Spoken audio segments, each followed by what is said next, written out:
Para saudara pendengar yang kami kasihi dimanapun Anda berada, Anda kembali bersama kami dalam acara Telaga, Tegur Sapa Gembala Keluarga.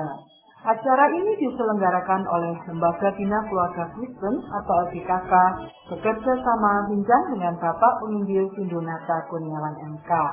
Beliau adalah seorang pakar dalam bidang konseling keluarga.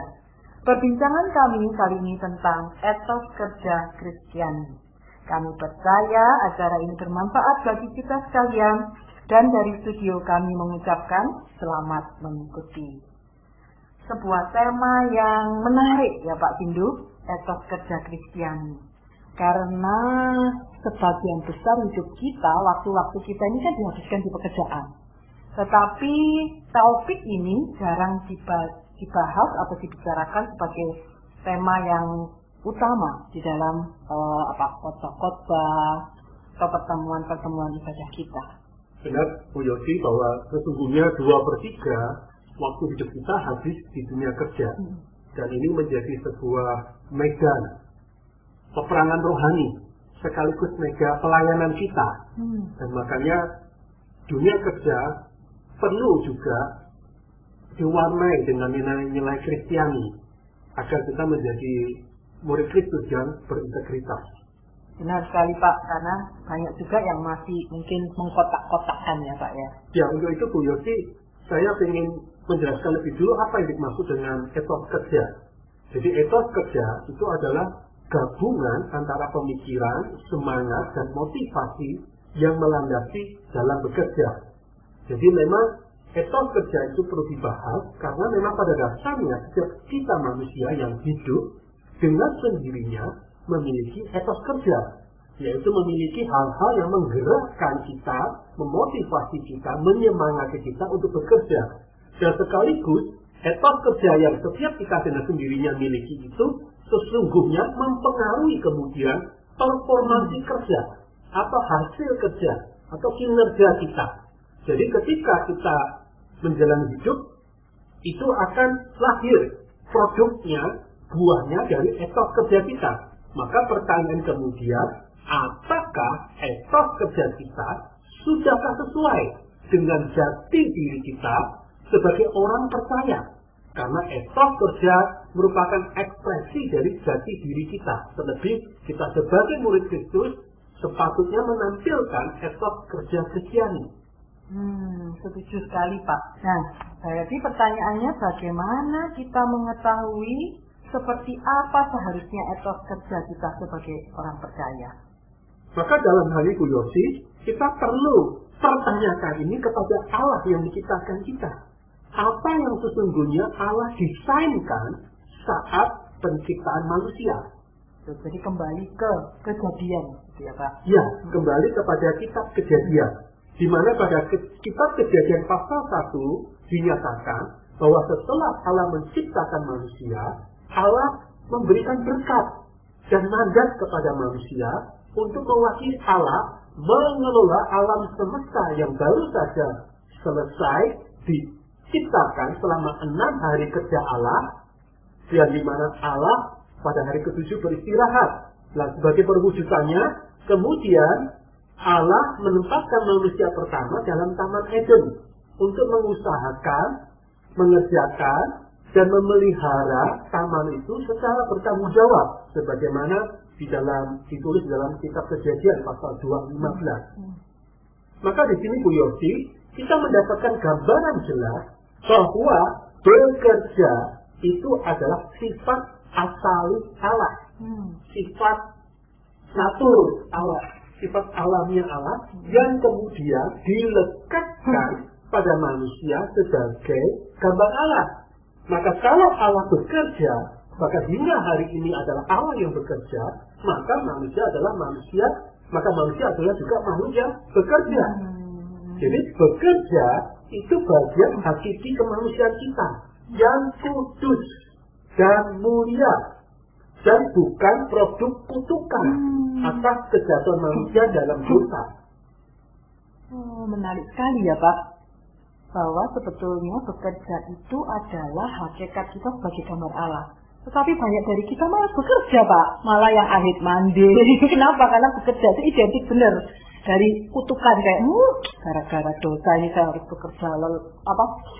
Jadi payah, jadi lelah gitu, Pak. Menarik sekali, Pak. Silakan, Pak, dibahas lebih dalam. Benar, bekerja itu melelahkan. Bekerja itu menjengkelkan. Sehingga I hate Monday. Benar, Pak. Saya benci hari Senin. Ya. Karena itu hari awal kerja kita. Nah, itu bukan fiksi. Itu bukan tipuan. Itu fakta. Itu kenyataan. Tetapi itu kenyataan yang terjadi setelah kejadian pasal 3. Bahwa ketika manusia jatuh dalam dosa, salah satu wujud hukuman Allah atas manusia, bahwa manusia harus berderi lelah, bersusah payah untuk bekerja, mengusahakan tanah, untuk bisa makan dan hidup. Dan susah payah ini akan terus dibawa sampai ke liang lahat. Sampai mati. Jadi kalau kita I hate Monday, itu tidak salah, tapi maaf. Itu berarti konsep kerja kita, etos kerja kita masih dikuasai oleh semangat kejadian pasal 3. Allah merancang kita kerja dengan etos bukan kejadian pasal 3, tapi dengan etos kejadian pasal 1. Bekerja adalah kesukaan, bekerja adalah kegembiraan, bekerja adalah sebuah kesempatan berkreasi. Sebagaimana Allah yang berkreasi menciptakan hal-hal yang berbeda dari hari pertama sampai hari yang ke-6. Jadi seharusnya hari-hari kerja kita, baik 6 hari kerja atau 5 hari kerja, membawa semangat penciptaan Allah yang kreatif, yang menguatkan jiwa. Berarti kita harus mengubah mindset ya, Pak. Langkah awal ya, Pak ya. Tepat, mindset, pola pikir, paradigma. Itulah etos yang benar. Makanya kenapa kita menjadi dengan menggerutu, berkeluh kesah, karena etos yang kita hidupi, etos yang salah. Kita sudah ditebus oleh darah Kristus, tapi kemudian kita lupa untuk mengalami juga penebusan di dalam konsep kita bekerja. Jadi keselamatan hanya nanti, di surga nanti, ada kemuliaan, ada istirahat, ada sukacita. Tapi di dunia ini hanya air mata, kesedihan, keliru. Penebusan itu bukan hanya untuk nanti di surga. Tapi sejak kita lahir baru hidup di dunia, termasuk dalam dunia kerja, kita perlu juga mengundang kuasa penebusan. Kita alami di jam-jam kerja kita, apapun pekerjaan kita yang kita lakukan dengan halal. Kita lakukan dengan semangat yang benar dari kejadian pasal 1. Bahkan kalau kita melihat bahwa bekerja adalah kesukaan dan kegembiraan, seharusnya kita ini tidak boleh gampang-gampang untuk berpikir pensiun atau cuti atau udah putus asa gitu ya, Pak. Tepat. Jadi kita boleh pensiun dari sebuah pekerjaan, pensiun dari sebuah profesi, itu sah, itu benar. Tetapi kita tidak boleh pernah pensiun dari bekerja, beraktivitas, dan berkarya positif. Karena ketika kita berhenti bekerja, berkarya positif, maaf, itu sebuah kematian. Karena, coba lihat fakta. Orang-orang yang pensiun, ya pada umur misalnya 50 tahun, 60 tahun, atau pensiun dini, kemudian hidupnya hanya diwarnai dengan berleha-leha semata, bekerja, bersenang-senang, semata, akhirnya dia akan mengalami 3 hal kemungkinannya. Yang pertama, akhirnya mengalami kebosanan, kejenuhan. Ya, main-main ya senang, tapi main, akhirnya bosan juga, jenuh. Yang kedua, ada yang mengalami kematian dini, karena nggak lagi bekerja otaknya, nggak bekerja lagi tubuhnya, akhirnya otaknya menyusut, mengalami misalnya kepikunan dini, akhirnya mengalami sakit ini dan sakit itu, tubuhnya nggak bergerak, akhirnya metabolisme tidak lancar, memburuk kondisi tubuhnya dan meninggal lebih dini. Atau yang ketiga, karena dia tidak bekerja berkarya positif atau dia jatuh dalam dosa. Iseng ini, iseng itu, akhirnya terlibat dalam perilaku-perilaku dan kebiasaan berdosa. Menarik sekali ya, Pak. Karena tadi ya keluar dari gambar Allah hakikat kita ya, kalau kita tidak bekerja ya, Pak. Benar. Dan Allah mendesainkan kita, Bu Yosi, manusia bekerja adalah untuk mengelola semesta raya ini. sesuai kemauan Allah. Jadi bekerja itu sesungguhnya Allah desain untuk membawa kebaikan bagi dunia dan sekaligus membawa kemuliaan bagi Allah. Jadi kita bukan bekerja, membuat kemudian, bekerja, mau jual narkoba, itu kan bekerja. Nanti dulu, Allah memberi kita berkat dan mandat untuk bekerja, itu untuk mewakili Allah, mengelola alam ini, supaya dikelola menurut kemauannya Allah, bisanya Allah. Dan itu terjadi sebelum kejadian masa 3. Jadi dengan kemauan Allah yang kudus, membawa kebaikan yang memberkati alam semesta. Bukan merusak alam semesta, atau bahkan merusak orang lain. Kalau orang melakukan pekerjaan yang seperti itu, pasti karena paradigma yang salah tadi. Mungkin karena pekerjaan hanya untuk cari uang, mendatangkan keuntungan bagi diri kita saja, Pak. Dan itu bukan desain Allah. Ya. Maka tidak heran kemudian Rasul Paulus menangkap etos kerja ini dari Kejadian pasal 1, dia tuangkan dalam suratnya di 1 Korintus pasal 10 ayat 31. Jika engkau makan, atau jika engkau minum, atau jika engkau melakukan sesuatu yang lain, lakukanlah semuanya itu untuk kemuliaan Allah. Kemudian di dalam surat Kolose pasal 3 ayat 23, Rasul Paulus oleh hikmat Roh Kudus juga menuliskan, apapun juga yang kamu perbuatlah dengan segenap hatimu, seperti untuk Tuhan dan bukan untuk manusia. Jadi dengan kata lain, apapun yang kita lakukan, itu sesuatu yang kita semangati, sebuah persembahan untuk Allah, sebuah ibadah untuk Allah. Jadi kerja adalah sebuah ibadah. Sebagaimana kita mensakralkan ibadah minggu, mensakralkan sebuah mezbah keluarga, pujian penyembahan kepada Allah, maka sesungguhnya kerja kita adalah sebuah juga mezbah untuk memuliakan Allah. Dengan kata lain, bahwa kalau kita bekerja, kita akan melakukan yang terbaik dan bukan Allah kadarnya. Karena itu wujud syukur dan pengajian kita kepada Allah. Menarik sekali ya Pak. Tapi Pak, kenyataannya saya melihat banyak orang Kristen gitu ya, justru menomorduakan pekerjaan. Padahal tadi Pak Sundu menyebutkan itu harusnya sama utamanya. Kenyataannya banyak yang misalnya minta izin karena atas nama pelayanan, atau telat tadi atas nama sesuatu yang dianggap lebih penting ke gereja, ikut pelayanan apa camp gitu Pak. Bagaimana kita menyikapinya dan bagaimana seharusnya? Kembali di bagian awal yang saya bahas tadi, etos kerja merupakan ekspresi dari jati diri kita. Kalau tadi kerjanya melakukan dikotomi bahwa ini di kantor itu sekuler, sesuatu yang membohongan, duniawi, tidak ada Tuhan. Tapi pelayanan di gereja sesuatu yang kudus, mulia, dan bernilai kekal. Harus kita lakukan yang terbaik, tapi di dunia kerja ya sekedarnya aja. Itu berarti jati diri kita tulalit. Bahwa sebenarnya kita tidak memahami jati diri yang asli. Tanpa saja jati diri kita, jati diri yang abal-abal. Artinya kita salah berteologi, salah memahami desain Allah. Desain yang kita pegang bukan berdasarkan Kejadian pasal 1, tapi Kejadian pasal 3. Jadi sesungguhnya tidak ada dikotomi. Apa yang kita lakukan, apapun itu, perbuatlah seperti untuk Tuhan. Satu Paulus tidak mengatakan, kalau kamu di gereja, di dalam sekian meter persegi bangunan gereja akan lakukanlah seperti untuk Tuhan. Tapi apa yang kamu lakukan di luar gedung gereja, lakukanlah sebagaimana untuk manusia yang berdosa. Nah, demikian. Jadi rohani itu bukan apa kegiatannya, tapi apa spiritnya. Kalau kita melayani Tuhan dengan semangat spirit kedagingan, supaya aku mulia, populer, aku dipuji, itu rohani atau bukan rohani.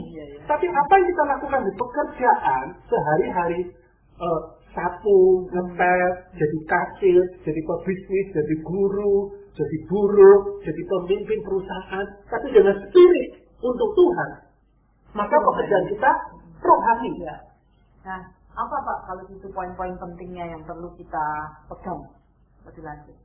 Maka saya rumuskan secara ringkas, Bu Yosi, ada 3 etos kerja Kristiani, ada 3 etos kerja Kristiani utama yang perlu kita hidupi. Yang pertama, bekerjalah dengan hati gembira dan kreatif bersama Allah. Maksudnya seperti apa, Pak?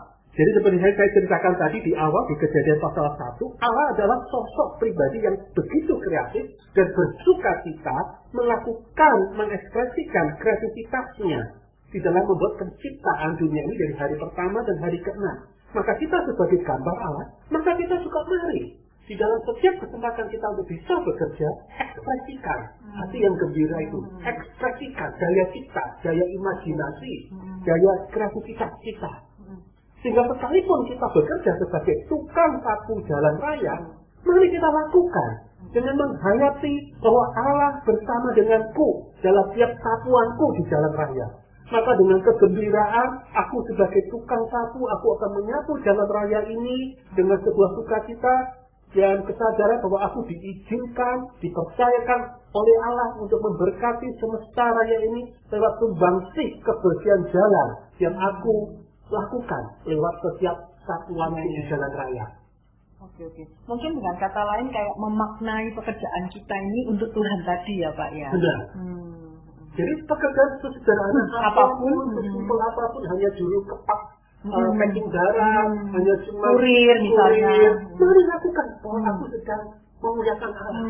Aku lakukan bersama dengan Allah. Dengan apa yang aku lakukan memberkati orang lain yang akan menerima barang kiriman, orang lain yang akan makan makanan yang aku masak, orang akan menikmati kursi, meja yang aku bersihkan ini. Memaknainya, dan tadi kreatif itu mungkin maksudnya juga punya apa ya, Pak ya, kerinduan untuk melakukan yang lebih baik, jangan monoton gitu ya, Pak ya. Benar. Jadi artinya bahwa Allah memberikan kita akal budi dan akal budi yang luar biasa. Kita itu bukan sekedar kalau bahasa komputer sekedar Pentium 4, Pentium 5, sekedar dengan prosesor ini, kita jauh lebih hebat dari prosesor yang manusia bisa buatkan dalam teknologi komputer, dalam teknologi robotik. Jadi lakukan sesuatu yang mungkin bagi dunia sederhana. Apa sih kerjaanmu? Hanya tukang sapu, hanya tukang angkat, hanya tukang masak, hanya tukang ini dan itu. Itu dunia yang memandang. Tapi kita memandang dengan mata Allah, dengan etos kerja sebagai milik Allah. Maka kita akan menghayati dan mengekspresikan kerja secara berbeda. Yang kedua, Pak? Yang kedua adalah bekerjalah secara unggul untuk Allah. Dalam hal ini, Bu Yosi, saya suka dengan kata unggul. Kata unggul ini menggantikan kata perfeksionis. Kadang kita salah mengerti. Aku tuh orangnya perfeksionis loh. Apa-apa yang kerjakan pasti yang terbaik. Maaf, itu keliru. Perfeksionis itu terminologi yang menggambarkan gangguan jiwa, gangguan kepribadian. Gangguan kepribadian obsesif kompulsif. Dia mengejar kesempurnaan sehingga disebut perfeksionis karena dia mengalami ketidakyakinan tentang harga dirinya. Dia mengalami kekosongan jiwa dan dia menggantikan kekosongan jiwa itu diisinya dengan karya-karya yang pokoknya dengan harga berapapun, dengan cara apapun harus sempurna. Nah, itu ekspresi masalah kepribadian. Tapi yang Allah rancang, bekerjalah yang terbaik untuk Allah, perbuatlah apapun seperti untuk Allah, itu bukan perfeksionis, tapi excellency, kalau dalam bahasa Inggris. Menggunakan standar keunggulan. Maka bekerjalah secara unggul untuk Allah, baik dari proses kerjanya, maupun dari hasil kerjanya. Artinya, kalaupun tidak ada bos, tidak ada pimpinan, ya aku tetap lakukan secara berintegritas. Aku nggak akan curi-curi, menggunakan jam kerjaku untuk nge-game, telat-telatan, terlambat, pokoknya memanipulasi nanti. Titip kamu ya, yang aksen ya. Kita nggak ada yang melihat, nggak ada satpam. Jadi kita lakukan yang ini juga berlaku mungkin juga untuk anak-anak kuliah ya, Pak ya. Maksudnya etos kerja kadang kan sering titip absen, tidak jujur di dalam menggunakan waktu kuliah. Ya, makanya nanti kita akan ada pembahasan di kesempatan sesi yang lain, berarti membahas tentang membentuk etos kerja pada anak. Karena bicara etos kerja bukan hanya untuk orang dewasa yang bekerja formal, mendapatkan uang. Tapi etos kerja itu sudah dihidupi sejak balita. Harusnya ya Pak ya. Iya. Apapun yang dia lakukan itu kan bekerja. Berarti kita sekolah ya bekerja. Iya, sekolah juga bekerja. Jadi apa yang kita lakukan dengan hidup kita itu adalah bekerja. Ada yang bekerja mendapatkan uang, ada yang bekerja untuk studi, ada yang bekerja dalam aktivitas seharian. Nah itu semua mengekspresikan sebuah etos. Etos mana yang kita hidupi? Nah kembali ke tadi, prosesnya unggul, hasilnya juga unggul. Dan kadang orang berpikir, ngapain sih? Toh ini barang murahan, kamu hanya digaji sekian, kerja kok yang terbaik. Rugi. Bosmu yang untung, perusahaan yang untung. Oh maaf. Itu etos kejadian pasal 3. Etos kita, orang percaya, etosnya kejadian pasal 1.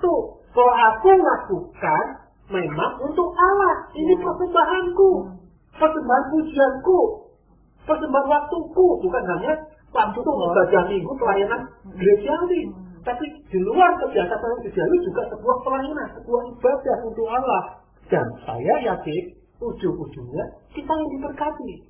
Siapa yang setia dalam perkara kecil, siapa yang setia mengerjakan sebuah proses dan hasil yang unggul, kita berarti akan siap dipercayai hal-hal yang lebih besar. Itu hukum Allah sendiri. Setia dalam perkara kecil berarti dia akan setia dalam perkara yang besar. Dan ujung-ujungnya bos kita akan lihat juga. Customer kita akan lihat, oh dia ini benar, nggak curi-curi timbangan. Kualitasnya hanya A, B ya B.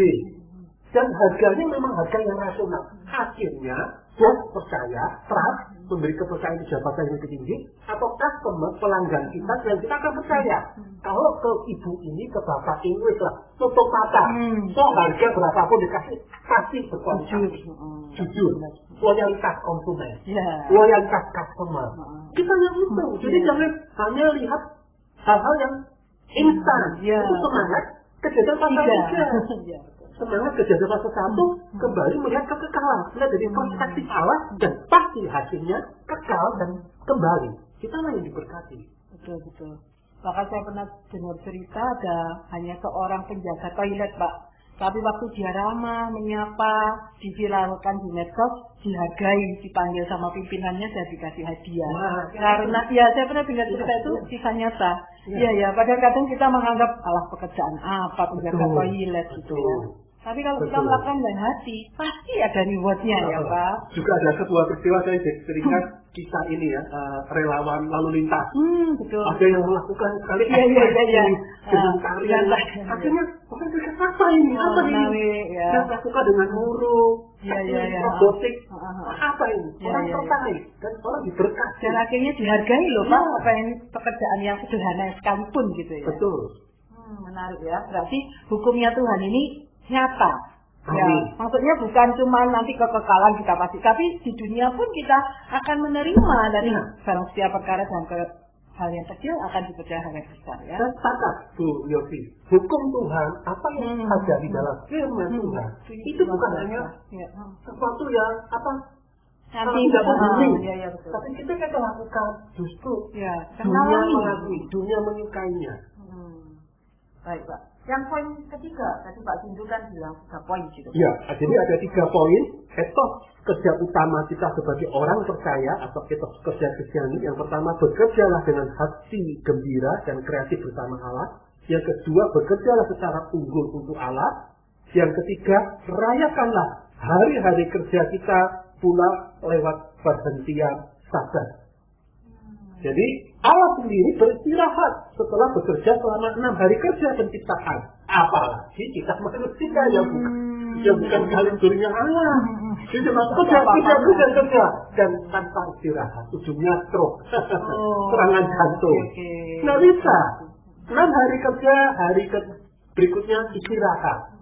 Jadi istirahat itu kembali bukan sebuah kemalasan.